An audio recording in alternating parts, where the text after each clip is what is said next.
Guys, welcome back to another fun-filled video. We are looking at Pure Life bottled water 35 pack.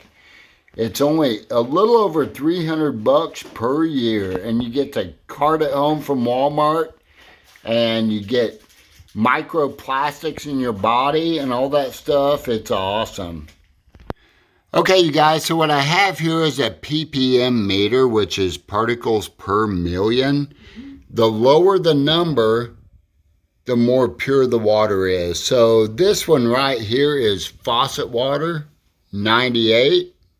And this one we have the Pure Life water, which rates at a 34, which is really good. It's reverse osmosis process though, so obviously it's going to be better than filtered faucet water. Okay, you guys, so I wanted better filtered water for my family. I got the Frizz Life MK99. This is what the kit looks like, installed under your kitchen sink. It takes like 15 minutes. Okay, you guys, I actually played a prank on my wife. I put faucet water in her thermos for her to take to work.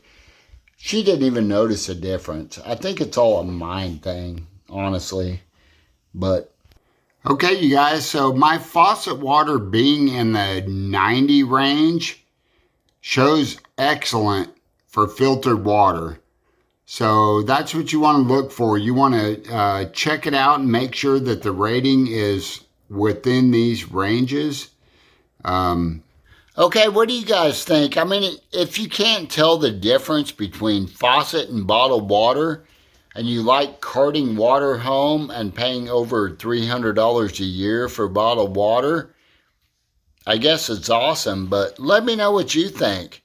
The filtered unit under the sink is a better option. It's about 60 bucks on Amazon. Thank you for watching, guys. I will see you next time. Bye.